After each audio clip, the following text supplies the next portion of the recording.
Who am I? Am I my past, my memories, and my life experience? Am I a combination of both random and predetermined chemical reactions? How do I even know that I exist? Even the word I, along with all the thoughts floating in my head, are not mine in the first place. My brain combines my teachings and reactions from my life experience to bring what I am today. But if everything was acquired throughout life, where do I and my sense of self nagging in my head came from?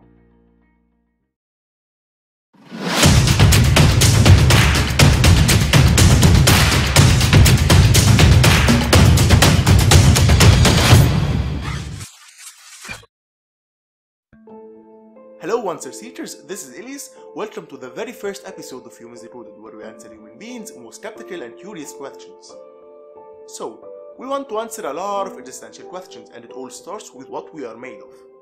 Well, to answer that, we'll have to go back to one of the oldest philosophy problems with psychology, the nurture versus nature debate, questioning whether human behavior is determined by nature or through nurturing. Nature refers to all our genes and hereditary factors, controlling multiple aspects of our personal appearance and a fair part of our personality characteristics. It controls whether we are tall or short, white or orange, a psychopath or with a great sense of empathy. Nurture, on the other hand, refers to all the environmental influence on who we are, our social relationships and experience, the culture we were raised in, and how we were raised in the first place. Speaking of nurture, there is a famous theory I want to go through with you, developed by John Locke, a British philosopher and medical researcher, called the tabula rasa, or the blank state. This theory basically suggests that all our knowledge and identity are determined through experience, where the mind originally begins as a blank state. To observe how that is like, let's have a quick rewind to the tape of life.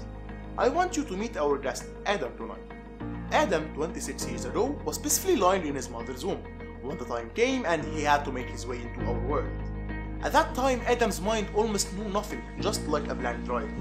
But its basic programming included the automated functions of the autonomic nervous system, as breathing and heart beating, along with some basic instincts and motives without their know-hows. A crucial basic program Adam had was to cry whenever there was an error in his body or an unpleasant feeling, hunger, irritation, pain, and so on. Adam could not by then clearly understand and distinguish between these feelings. He could only understand that something wrong is going on. As time passed, Adam's mind was trained on how to process the visual and acoustic information it perceives, his mother, his bed, his little toy, and his tiny fingers. That was when Adam started to observe the world. Adam could then realize that he was interacting with separate and discrete objects. His brain at that time is developing millions of neural connections faster than any adult, since it's trying to process and grasp everything around him. At that time, Adam's consciousness is very limited to the recognition that he lives in a world of discrete and distinct objects he can interact with, but he still did not fully develop his self-cognition you as an adult owns. As time passed, Adam started learning words. By simple words, he could now distinguish a little bit between his feelings and the objects around him. For example, he could label his mother as Mama and hunger as Gaga. Now, these body errors we previously mentioned can be more distinguished and labeled by Adam's cognition, through linking them to words. By time, Adam's mind rearranged these words he learned into phrases, and furthermore into sentences, giving Adam the ability to interact with other humans, which is a necessity to fulfill his survival instinct.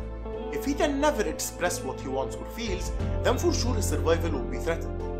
Now, a very important word he was taught back then was the word I, one of the most important instances leading to his self-cognition.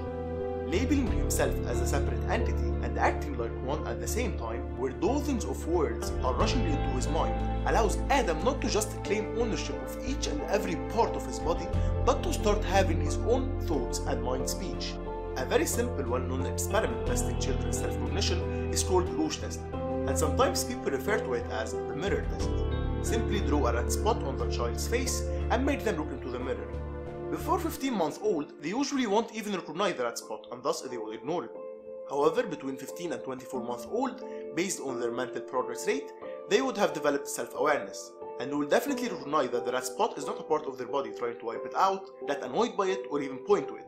Anyways, let's return to Adam as a child. As Adam is growing up, sentences and everything around him started to make sense the way it was taught to him. By that I mean Adam is observing the world as it was taught to him. His mind is simply observing what it was taught to expect to see. A recent experiment regarding that topic was conducted by MIT, finding out that Russian speakers can better distinguish between different shades of blue when compared with English speakers. The main reason behind that is the fact that English describes the color blue as blue, regardless of the level of shade. On the other hand, the Russian language has no word for blue, but instead the word "gluboy" for light blue and "sini" for dark blue. And please ignore my pronunciation, it's probably incorrect. Anyways, that simple linguistic difference allows Russians to observe the world slightly different than their English counterparts. The real deal here is that the same concept could actually apply to everything we learn through words or language. That of course includes labelings of feelings as sad, happy and lonely. But what if you experienced a feeling you've never learned about before? You just refer to it as "there is something wrong," just as your basic programming states, but you won't be able to recognize or even explain it. Remember Adam's early month, right? Later in the show, we'll have many episodes devoted to labelings and language and how these can greatly affect our mental health, but for now, let us not deviate from our topic. I want to say again, our mind perceives what it was taught to expect to perceive, and it's really important to hold to that idea for the rest of the show. An interesting research to prove this to you found out that the adult mind only receives 10% of the image and the rest is constructed by the brain from its previous experiences and teachings. This technique is actually performed by the mind to increase its efficiency and speed of processing information by ignoring much of the details and constructing them from your memory. Again, your mind can only perceive what it was taught to expect to perceive. When you are reading a text, you never have to focus on the image of the whole word because your brain constructs that for you through expectations. I will now show you some images to make this a bit clearer. As you can see, this whole text is written incorrectly, but your mind can use the hints to predict what it should see. Let me try to read this. This message serves to prove how our minds can do amazing things, impressive things, and so on. Here is another example where the letters are in an incorrect order, but again, you just need a hint for your mind to construct the word. I bet most of you can read this, right? Tell me down in the comments. Also, here is another example I particularly found hard myself. Try to read the color, not the word written. For example, read invertedly the first row. It's orange, green, blue, red, orange, purple, and so on. The difficulty most of you might be facing, especially native English speakers, is that the mind expects the word to be matching with the color, but this is not true here. Now I want you to take all these facts and apply them to everything around you. It's all constructed by your brain based on what it knows and expects. And again, things can get quite superstitious when your brain's expectations are not met. For example, if you're laying down in your bed at night and a flying bird or object passes by your window, generating a large moving shadow on your ceiling, you'll probably freak out since your mind did not expect such a vision to happen at that time. Especially if you watch horror movies, then your mind can let you into a lot of dark places. We can easily get deceived, believe me. Our minds can get terrified from the unknown when everything can be known given the correct explanation. Now, there is another important question we have to ask ourselves. Since almost everything is constructed by the brain, how can we make sure that we're all perceiving the same thing in the first place? Let me give you a quick example. Adam had a friend called Joseph who perceives red as green and green as red, but he's totally unaware of this issue. In school, when Adam and Joseph were learning colors, their teacher simply pointed to the red color, telling them it was red. Now, both of them linked the color they see to the word red, disregarding the fact that Joseph's red is green, which is different from Adam's red, but they will both always refer to red as red, disregarding how each one sees it. Given that fact, will Joseph ever notice he has a color problem? Probably not, because he will keep calling his false green red and his false red green, just as everyone else. Well, there are now eye tests to figure that out, but why would he ever want to take a test when everything appears to be normal? Can you now see how we could all be seeing different things in our minds and never know? To cut everything short, I'm just trying to prove to you that we must question everything we perceive and know, since this is not just knowledge and experience. This actually shapes your whole reality. From each single word you were taught as sad, envy, hate, kill, to each scene you saw on the TV, and each virtual or real interaction. Everything you experience becomes your reality, even the beliefs programmed in your mind. Now I want you to see how nurture plays a crucial part in our identity and everything we perceive. It's also responsible for our motor teachings. How did you learn to walk? Simply through multiple practices, try and error, until the correct movement routine was saved to your procedural memory and became an automated program that runs whenever prompted. The same technique also applies to a major part in your behavior. when you yourself or someone you're observing that praise or receive a reward for a specific behavior, you'd want to repeat it. You're simply mimicking the behavior of others if you're satisfied by the results. If Adam saw his elder brother grabbing a treat when he brushes his teeth, he'd probably do the same. As well, when he sees someone famous on TV claiming to be successful, he'd probably try to mimic him, disregarding whether he's truly successful or deceiving. And that's a big problem actually I have with the media that we'll tackle later in the show. We mimic everything. That's us humans. Now, can you see how tabula rasa, the blank mind theory, works? Can you now see how a blank mind drive be filled with all these data forming you? So, are we the result of nature or the continuous nurturing? Actually, as you can notice, we are a combination of both, as most experts believe nowadays. For example, if Adam was carrying criminal genes, inclining him to commit a crime, aka a criminal by nature, but he was raised to believe that stealing is immoral and against his beliefs, he'd probably avoid it.